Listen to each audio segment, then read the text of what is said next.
Bom dia, irmãos, mais uma vez, né? Dei um bom dia inicial, agora um outro bom dia no outro papel muito mais difícil, né? Para mim, assim, é um desafio, acho que para todo mundo que vem. A Júlia estava aqui no domingo passado, né, Júlia? A gente pode falar na escola, na faculdade, mas quando a gente está aqui nesse lugar, o peso, a responsabilidade é outra, é muito diferente, é muito mais importante, né? Porque a gente não está falando de conceito simples, a gente está falando de aplicação da palavra de Deus para a nossa vida. Então, é um desafio. E assim como a Júlia falou, vamos falar misericórdia, Senhor, né? Misericórdia, Senhor, porque se não for por Ele, né, não adianta nada. A gente pode ter muita informação sobre a Bíblia, ter curso de teologia, a gente pode ter tudo, mas se a gente não tiver a direção de Deus, nada acontece, não é verdade? Isso. Então, irmãos, nosso estudo hoje é em 1 Samuel, né? Nós estamos estudando aí os livros históricos. E antes de começar, então, vamos orar ao Senhor. Vamos fechar os nossos olhos, falar com Deus nesse momento. Querido Deus e Pai, nós aqui estamos na Tua casa para estudar a Tua palavra. Senhor, nós pedimos que o Senhor fale aos nossos corações, assim como Samuel pôde dizer ao Senhor: fala, Senhor, que o Teu servo ouve. É que nós estamos todos como servos, especialmente eu que tenho essa responsabilidade agora de conduzir o estudo, mas como nós temos aprendido, toda a igreja é responsável pela pregação. Então, ó Pai, que a Tua palavra realmente alcance todos os corações aqui, na intensidade, na profundidade, no tamanho que o Senhor deseja para cada um de nossos corações. Perdoa os nossos pecados, é a oração que nós fazemos em nome de Jesus. Amém.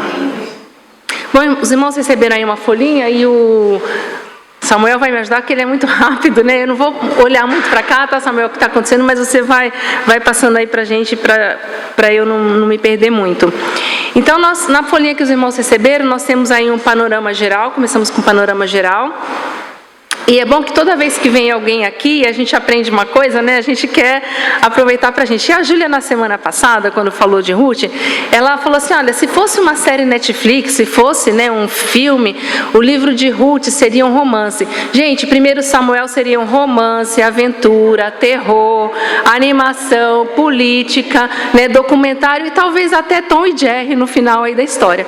Então, assim, é um livro, né, de uma narrativa muito intensa, né, muito oscilante, vai de todos os estilos, né? Porque a gente parte de uma situação de uma mulher, né? Com uma situação muito específica, que é a Ana, e aí depois a gente termina com uma perseguição terrível, né? O rei Saul contra Davi. Mas vamos lá.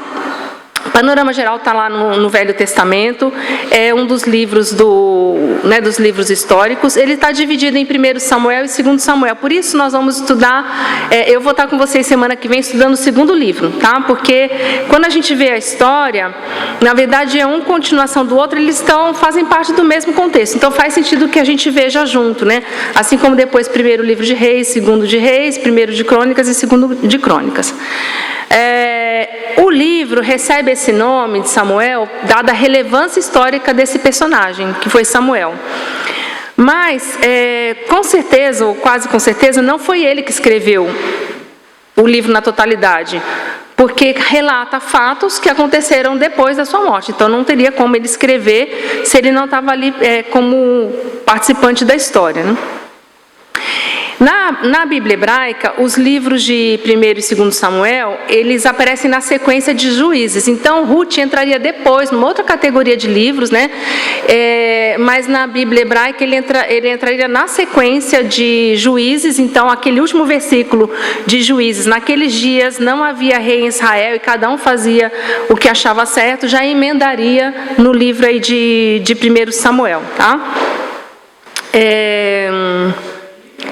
E ele é dividido em primeiro e segundo livro só por causa do tamanho, não tem nada assim que diferencia. Então, de acordo com os escritos, era um volume muito grande de textos para serem guardados no mesmo arquivo, vamos dizer assim, né? Então, o arquivo ali ficou muito pesado, então os escritores dividiram na primeira parte, na segunda parte, e ele poderia inclusive ser chamado primeiro livro dos reis, depois segundo livro dos reis, depois o primeiro de Reis seria o terceiro de Reis, o quarto de Reis, porque eles continuam contando a história do período da monarquia de Israel. Bem? Então, da autoria nós falamos, né, que a gente não sabe exatamente quem escreveu.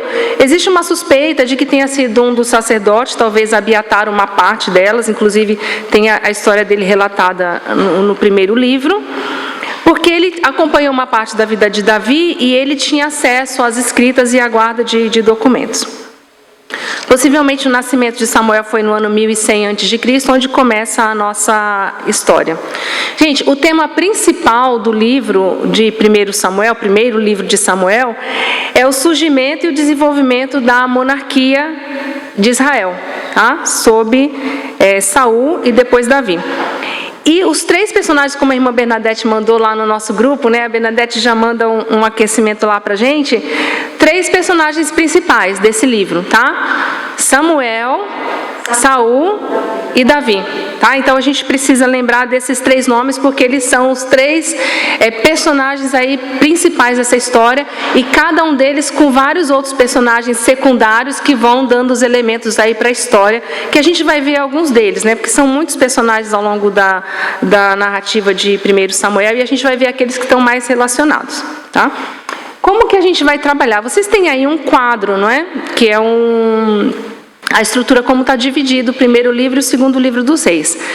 Eu fiz um recorte aí na folhinha de vocês, em 3 partes só, mas aqui no slide vocês vão ver que tem a 4ª parte, porque o segundo livro de Samuel já está aqui incluído nesse que está no slide, tá? Na folhinha de vocês, só para economizar papel, que a gente tem que ir reduzindo as linhas, eu falei, eu vou recortar aqui, depois eu repito na semana que vem, que eu ganho mais uma folhinha. Então, só por esse motivo, eu fiz o recorte aí onde termina o primeiro livro, tá? Que termina lá no capítulo 31.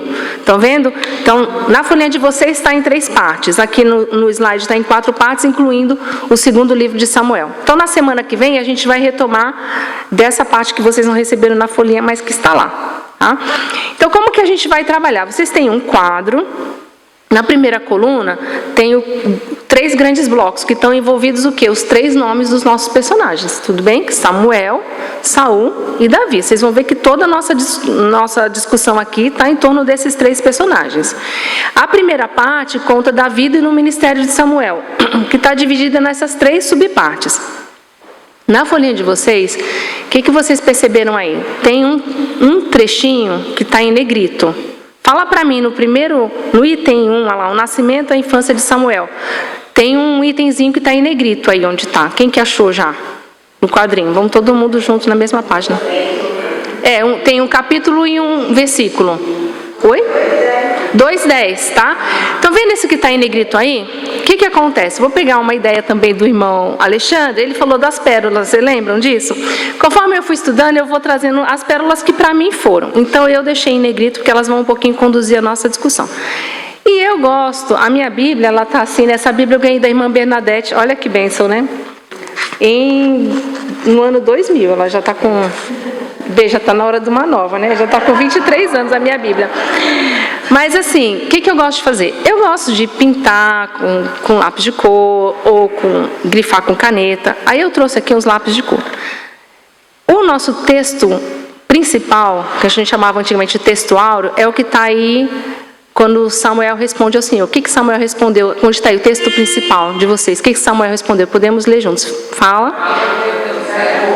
Tá? Então, fala que o teu servo ouve. Então, irmãos, isso aqui, né? Essa imagem que eu quero mostrar. Irmãos, Deus fala para nós pela sua palavra, certo? E toda vez que a gente abrir a palavra, a gente tem que ter esse pensamento. Fala, Senhor, porque o teu servo ouve. Fala. A irmã Bernadette mandou essa semana no devocional, né? Fala, Senhor, que o teu servo ouve. Esses que eu deixei em negrito foram aqueles que fortemente falaram ao meu coração.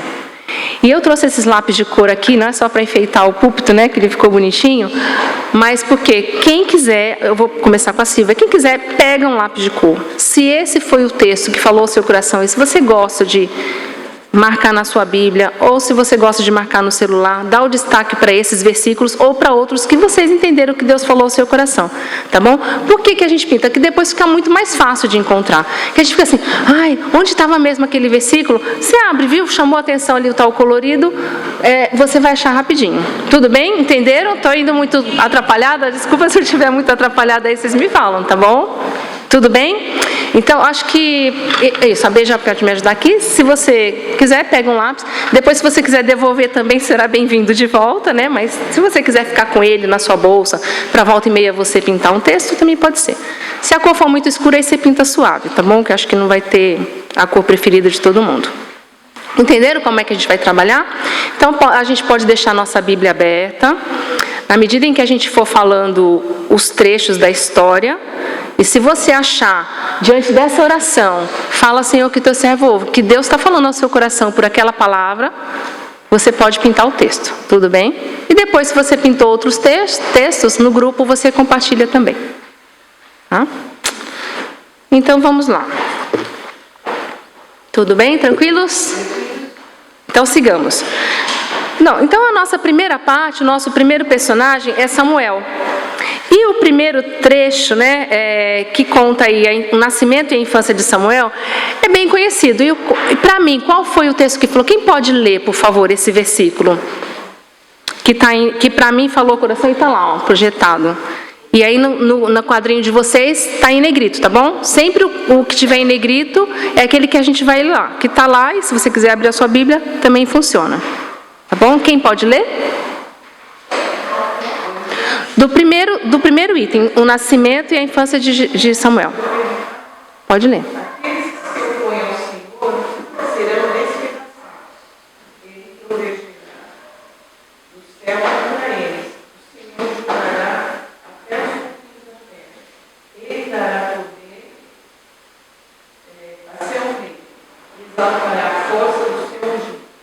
Irmãos, obrigada, irmã. Esse texto, ele foi escrito por quem? Alguém lembra quando leu o capítulo, o livro?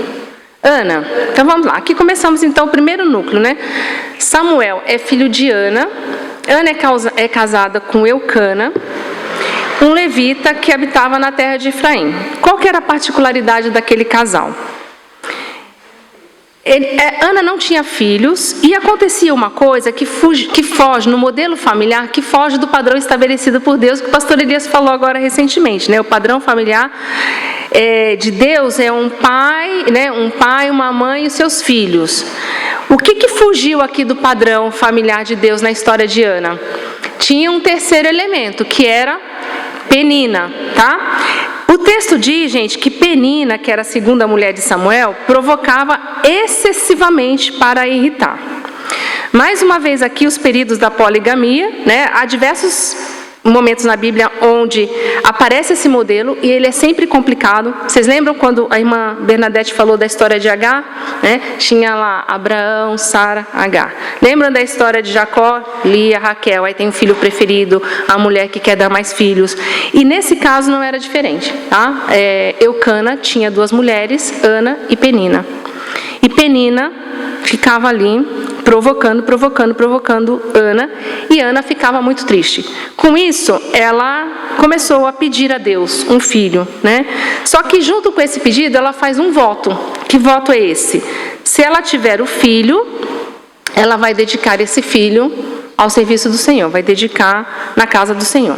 Naquela época não tinha ainda o templo, mas o tabernáculo estava estabelecido em Siló. Então as pessoas iam até lá, né, uma vez por ano, para oferecer a Deus o sacrifício. E ela ia lá e pedia. Até que acontece que ela está lá e tem o episódio em que ele chega, pensa que ela está bêbada, né, e ela está lá pedindo a Deus, rogando, e o seu pedido é atendido. E quem nasce, então, Samuel. E aí ela pede mais um tempo. Senhor, deixa eu ficar com Samuel até desmamá-lo, né? Aí tem mulher que gosta de amamentar o filho até os 10 anos de idade, né? Mas talvez não tenha sido o caso. Acho que as mulheres israelitas naquela época amamentavam entre 2, 3 anos, então até 5 anos, né? Mas, de qualquer forma, Ana cumpriu seu voto, levou ele para viver, né, com o profeta Eli, para servir ao Senhor no tabernáculo. E aí esse trecho que os irmãos leram, que foi o que o Senhor falou ao meu coração também, é que ela faz um cântico, mas esse cântico de Ana, ele é profético. E ele fala, olha, quem hoje está humilhado vai ser exaltado, né? Quem tem riqueza pode ficar pobre, quem está pobre pode ficar rico. E aí ela fala o primeiro texto ela nem podia imaginar que seu filho é quem faria a transição do período dos juízes para a monarquia. Mas no versículo 2:10, ela diz: os que contendem com o Senhor serão quebrantados, desde o céu trovejará sobre eles. O Senhor julgará as extremidades da terra, e aqui ela fala, e dará força ao seu rei, e exaltará o poder do seu ungido. Então Samuel cresce no templo, aos cuidados no tabernáculo, aos cuidados de Eli, e anualmente os pais iam até lá e Ana ia levando, isso, irmã Expedita, uma túnica nova para ele. Todo ano ele ia ganhando a sua túnica nova, e assim ele crescia e servia, né? No capítulo 2, versículo 18, diz que Samuel ainda era jovem, era um menino, um menino, e já ministrava perante o Senhor. Mas lá no capítulo 3 acontece um outro evento que é muito marcante, que é quando o Samuel está lá dormindo. É uma história bem conhecida, né? O Isaac e a Laura vão lembrar que eles contam lá para as crianças. Está lá dormindo, o que acontece? Ele escuta alguém chamar, aquela voz meio assim, né? Fantasmagórica: Samuel, Samuel. Lembra quando a gente era criança, o pessoal fazia Samuel, Samuel.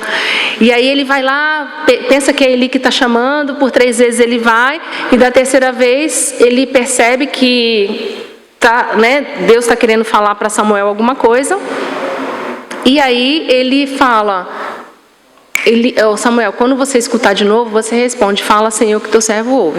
E assim foi, ele escutou novamente a voz, e ele responde: fala, Senhor, porque o teu servo ouve.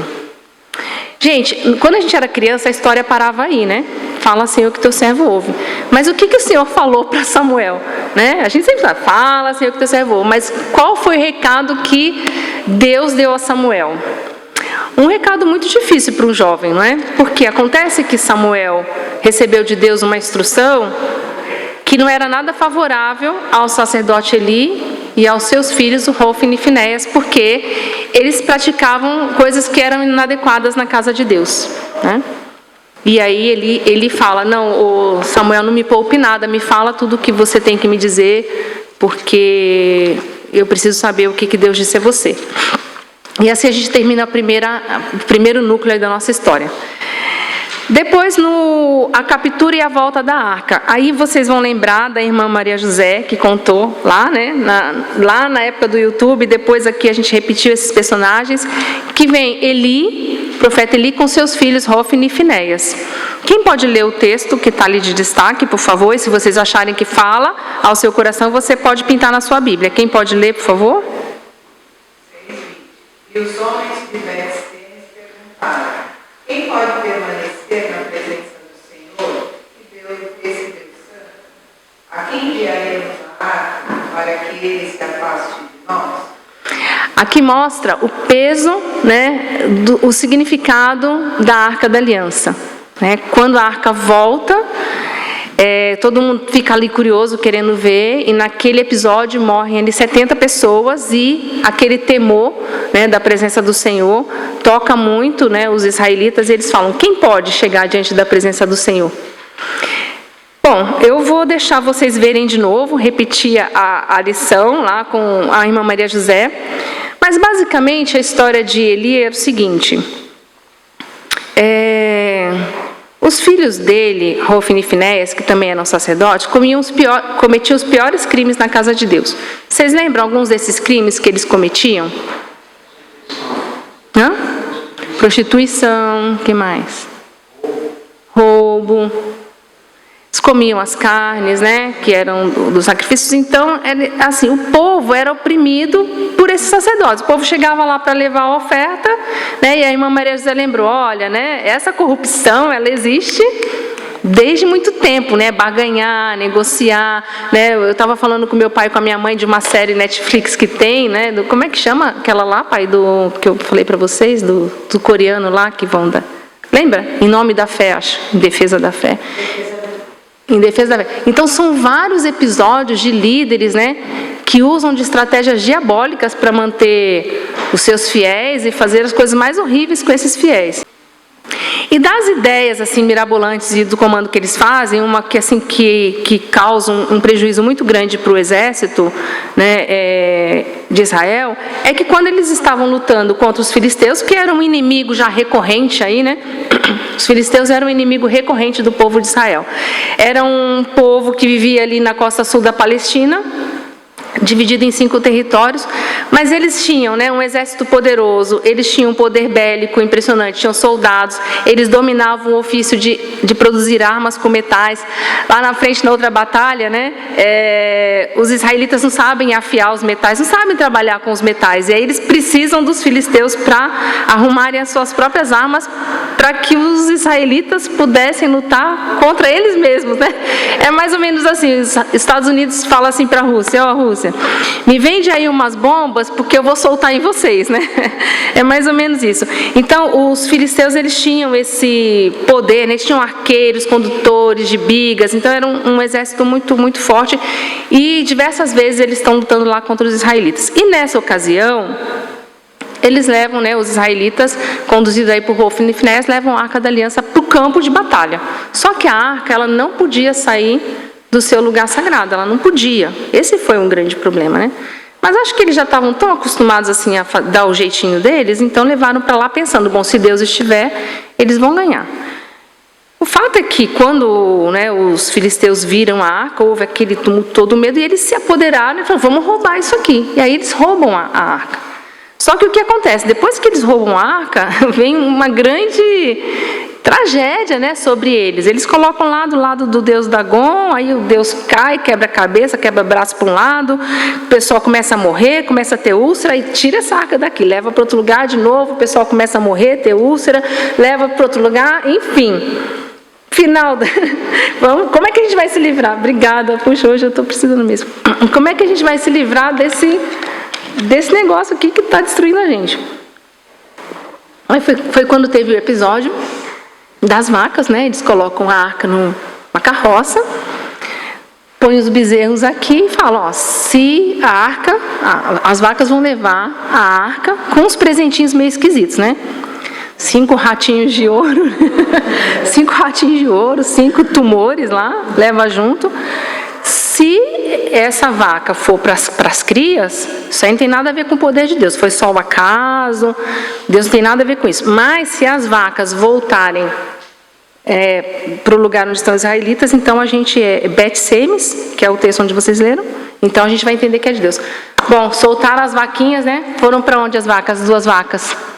Foram justamente para o lugar, né, Bet-Semes, onde eles entenderiam que, então, aquilo que aconteceu com eles, né, com os filisteus, era sim um sinal de que Deus havia castigado, e aí a arca voltou, né, voltou para o povo de Israel.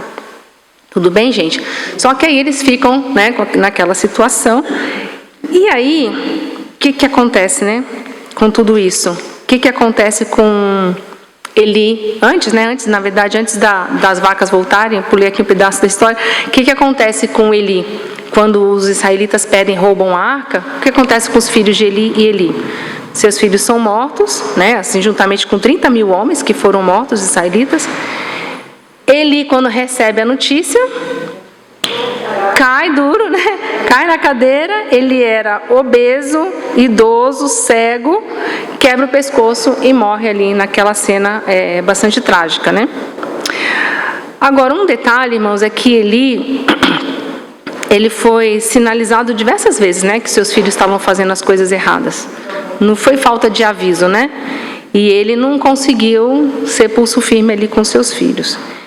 Então, essa foi a segunda parte da parte aí da história de Samuel.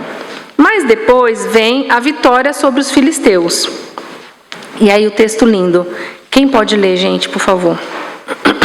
Tomou então Samuel uma pedra e a pôs entre Mispa e Sem, e lhe chamou Ebenezer, que disse: até aqui nos ajudou. Agora sim, agora eles voltam, né? Diante da direção de Deus, a oração, o sacrifício. Samuel convoca o povo para o sacrifício. Sabe quando a vida da gente está aquele tumulto, está tudo bagunçado? Aí, né, Silvia, para tudo que você está fazendo tudo pelas suas mãos. vem me adorar. Primeiro você me adora, reconhece o seu papel, depois a gente parte para outra batalha. Porque às vezes a gente vai entruncando uma batalha na outra, e não é isso que a gente vê aqui. Aliás, né, várias batalhas assim, tem que parar. Perdeu uma batalha, recupera, oferece o sacrifício, e agora sim, né, numa nova batalha, o povo de Israel então vence os filisteus. E aí Samuel oferece um holocausto, e o lugar onde isso aconteceu, nessa batalha, recebe o nome de Ebenezer, até aqui nos ajudou o Senhor. Então a cada batalha, né? A cada batalha, até aqui, né? Os Alcoólicos Anônimos e outras entidades assim, elas falam só por hoje, né? Até aqui, só por hoje. Então cada dia uma batalha, cada dia uma batalha. Que tal ao final de cada dia a gente poder dizer assim: até aqui nos ajudou o Senhor. Amanhã vem outra batalha, mas antes da batalha virá adoração, sacrifício. E ao final nós diremos: até aqui nos ajudou o Senhor. Hein? Podemos seguir? Então, isso. Ah lá, olha aí, eu já até coloquei para vocês a colinha. A irmã, né, Maria José dava um show na gente lá na Estela, e a gente ficava assim: ai, Maria José faz os estudos tão bonitinhos, e a gente aqui correndo fazer um tracinho no PowerPoint lá, e a Maria José fazia o filme, o videozinho, e a história está muito bem contada ali. As lições que a gente aprendeu com Rofini e Finéias estão lá no YouTube, para quem quiser ver e conferir. E também, deixa eu ver aqui uma coisa. Não. A outra dica está mais adiante, quando o pastor Elias tem uma pregação também. Bom, então, irmãos, vamos lá. Agora vem o próximo bloco, que fala do outro personagem, que é Saul. Tá? O que acontece aqui de Saul? Primeira coisa, Israel, o povo, os anciãos se reúnem, né, com Samuel. Samuel já está velho. Só que aqui tem uma outra coisa que eu não tinha percebido, até falei com meu pai. Os filhos de Samuel, eles também, né, erravam nos sacrifícios. Eles também não eram fiéis. E parece que os crimes que eles cometiam eram bem parecidos com os crimes de Eli.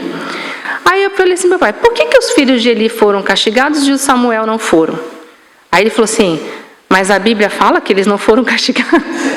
Não falam que foram, mas não falam que não foram. Mas o fato de não dizer que não foram, não relatar nenhum castigo, não quer dizer que não tenham sido castigados, tá bom? Mas o fato é que o povo pede, então, pede agora um novo tempo. O povo não quer mais viver, eles veem outras nações com seus reis, e eles vão lá e reivindicam para Samuel que querem um rei. Qual é o texto que está aí, gente, que vocês podem relatar? Pode ler, por favor.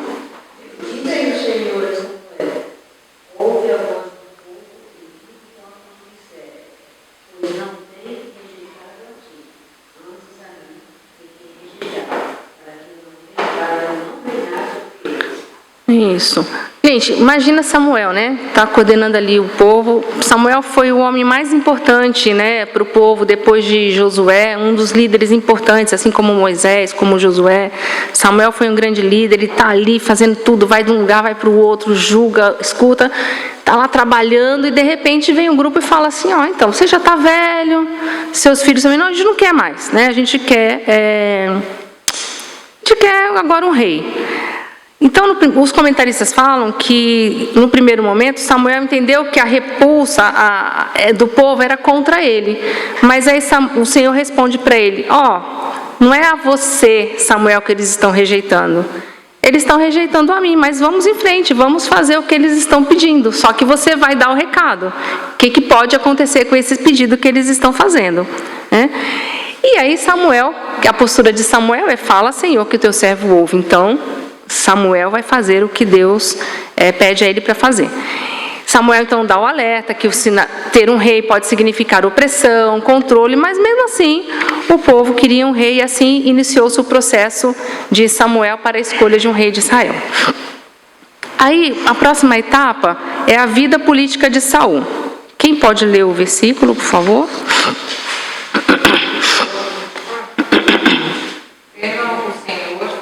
Sirvam a ele fielmente, com todo o coração.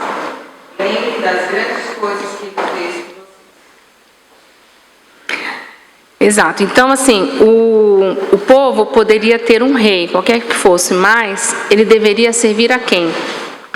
Ao Senhor, né?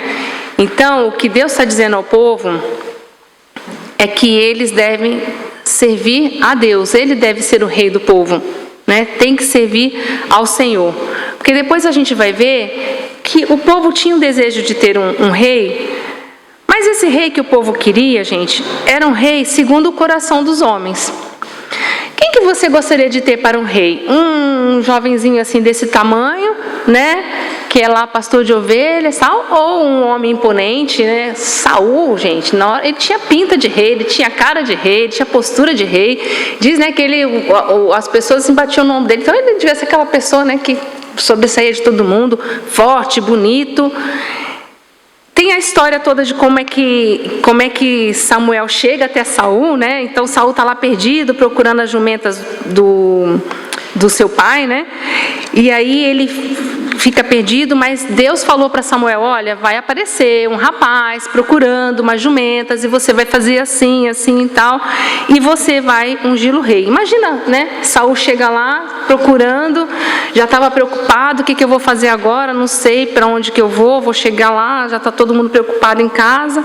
E aí a pessoa que estava acompanhando ele fala assim: não, vamos ter um profeta por aqui, vamos lá procurá-lo para ele dizer onde é que estão as jumentas, né? E aí quando ele chega, Samuel fala: ó, você vai ser ungido o rei de Israel. Aí ele fica quietinho, guarda essas coisas com ele, e mais adiante, então, Samuel convoca, né, a assembleia, convoca todo o povo de Israel para anunciar um novo rei que seria. Então faz lá uma espécie de sorteio, vem a tribo de Benjamim, depois vem a família de Quis, que é o pai de Saul. E aí o sorteio chega justamente no nome de Saul, que vai ser então o rei. E o povo fica muito feliz, aclama: viva o rei, apesar de ter ali uma pequena oposição, né, que são chamados os filhos de Belial. Mas o povo ficou feliz porque aquele rei tinha a cara do rei que eles queriam, né? Cara novo, fortão, era o rei segundo o coração dos homens, né? Esse sim vai ser o nosso rei. Em frente, vamos? Aí vem a próxima etapa, né? Quem pode ver, por favor? Então disse Samuel a Saul: obraste neciamente, e não guardaste o mandamento que o Senhor, teu Deus, te ordenou, porque agora o Senhor teria confirmado o seu reino sobre Israel para sempre. Gente, aqui, né? Olha, Deus teria confirmado o reino de Saul, mas aí Saul começa a fazer, né, o governo por sua própria conta. E numa guerra, né, de novo contra os filisteus. Enfim, gente, tem que ler porque é muita história. Eu olhei no relógio, até me assustei agora. Mas enfim, Jonatas, o filho de Saul, ele comanda uma tropa, vai lá, derrota um oficial filisteu. E os filisteus vêm com tudo para cima dos israelitas, aquela confusão. E aí agora tem que parar e esperar o sacrifício. E cadê Samuel? Samuel não chega. 7 dias. Saul falou: eu mesmo vou fazer esse sacrifício, né? Eu mesmo vou fazer. Só que ele não podia ter feito aquilo, né? Ele não podia ter feito esse sacrifício. E aí é o primeiro sinal, né? Deus avisa para Saul, né, pai? Primeiro sinal que eu estou te dando, né? O seu reino não vai ser confirmado. Bom, depois vem o segundo grande erro de Saul, né? Ele coloca o seu exército numa situação de jejum. Os homens estão lá batalhando. Fala para o pessoal, né? Não, ninguém pode comer nada. Só que quem come alguma coisa? Seu próprio filho, Jonatas, vai lá e pega um pouco de mel, né, com uma vara e come e fala.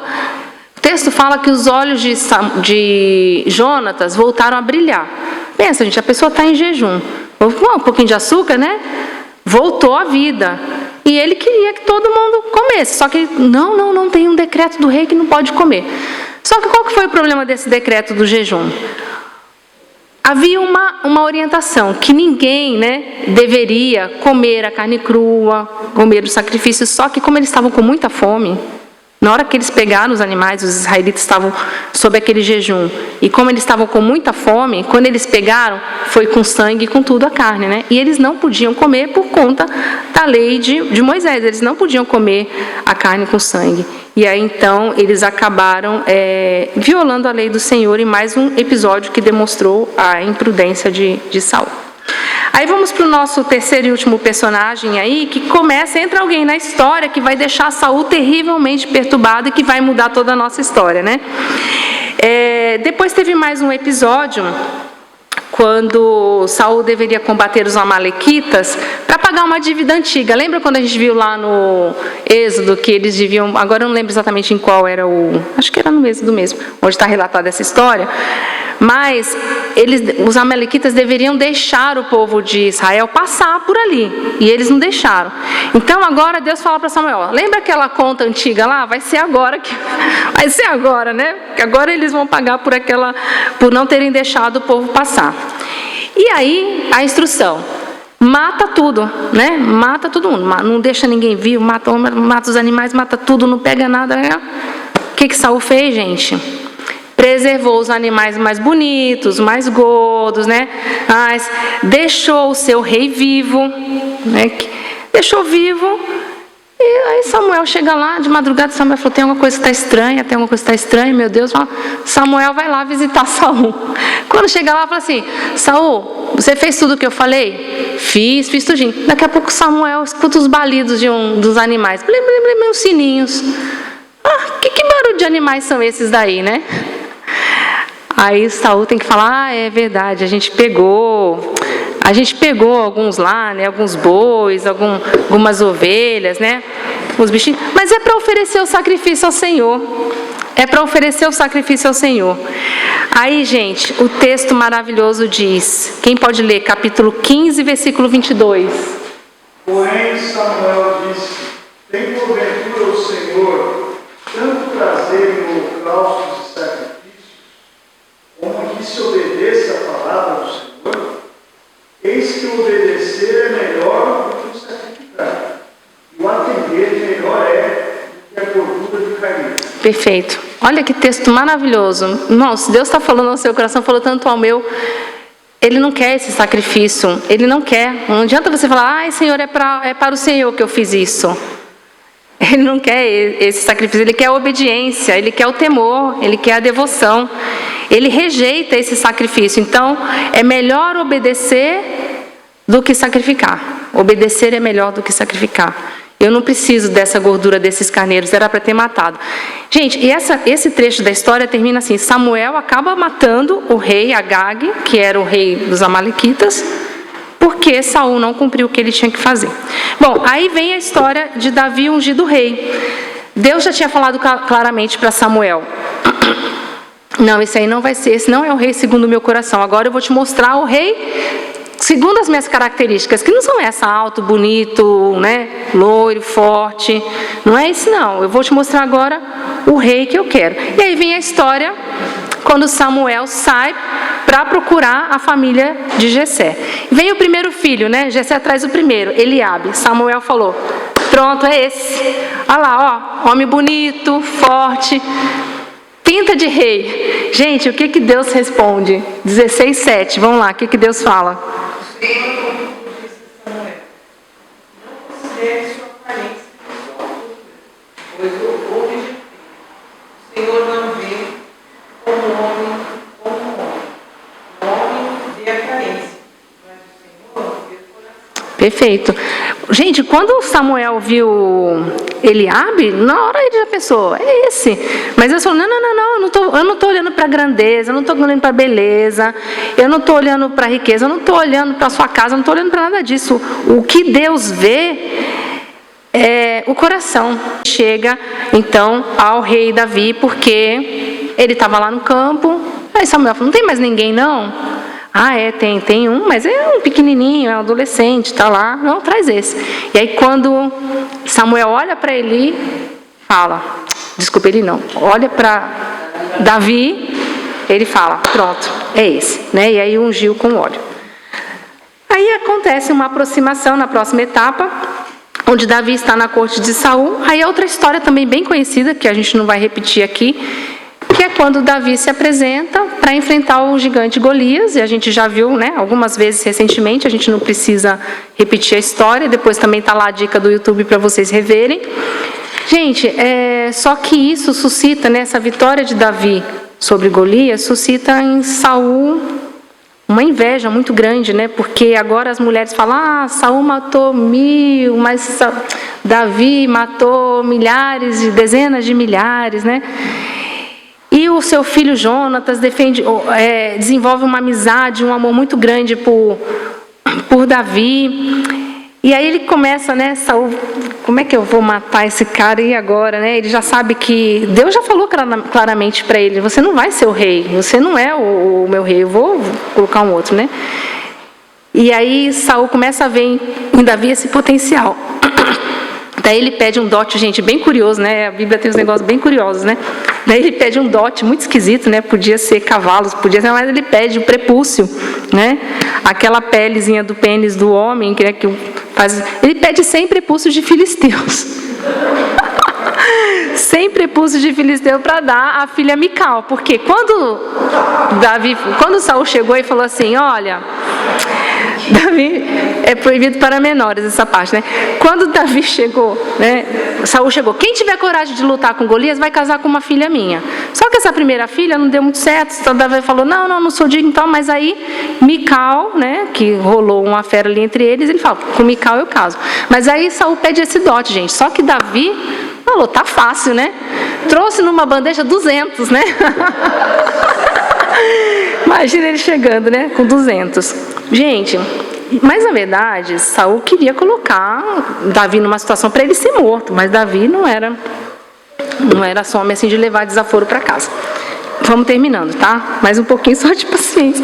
Bom, aí Davi, gente, agora começam 21 capítulos, onde começa o tal do Tom e Jerry, a guerra, né, de um foge do outro, o outro foge de um. Na hora que Davi tem uma oportunidade de pegar Saul, Davi fala assim, não. Tá lá Saul na caverna fazendo suas necessidades, largou a capa lá para não sujar a capa possivelmente, né? Davi tem a oportunidade, todo mundo fala, vai Davi, agora mata logo esse homem que ele está perseguindo você. Jonatas já estava protegendo e Davi tem que fugir, né? Fugida, porque Saul está furioso. E o propósito de Saul agora, gente, passa a ser matar Davi. Ele vive para isso. Por isso ele perde batalhas, ele perde uma série de situações, porque ele perde a noção. Ele fica tão fissurado em ir atrás de Davi, que ele perde a noção do governo, e aí ele começa a fazer realmente muito, cada vez mais besteira, e aí deixa bem claro que ele não poderia ser o rei de Israel. O que diz o texto, gente? 24:15.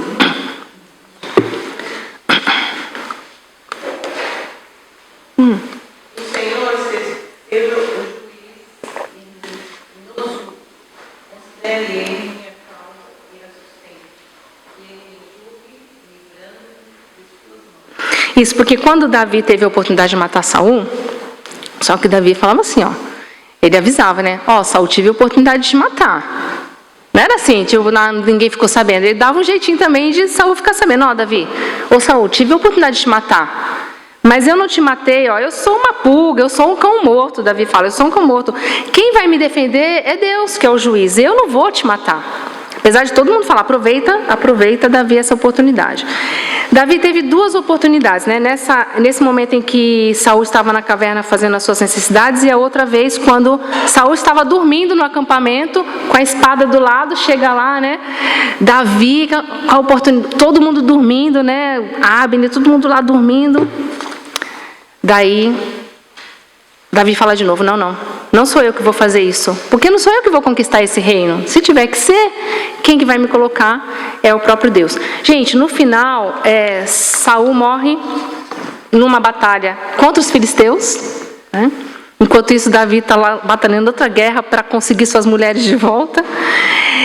Saul morre naquela cena, morrem seus filhos, Jonatas, Abinadad e Melquizua, que são mortos.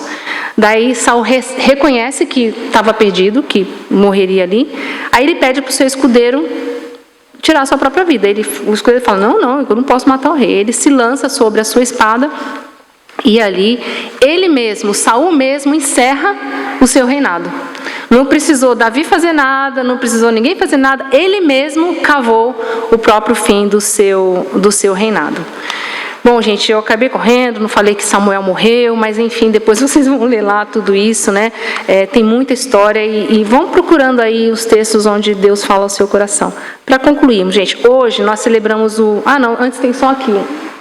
Lá, a dica do Golias, tem mais uma dica, que é da história de Abigail com Nabal, que é muito interessante também, mas não vai dar tempo da gente falar hoje. Dá uma olhada, que essa é uma mulher sábia, né? E o Nabal, o homem avarento. Mas, no final, ele morreu, né? Ele morreu e ela ficou com Davi. Uma história bem interessante lá, que acho que nem o escritor, né, Júlia, ia ter tanta criatividade para escrever tudo isso. Uma mulher bonita e tal.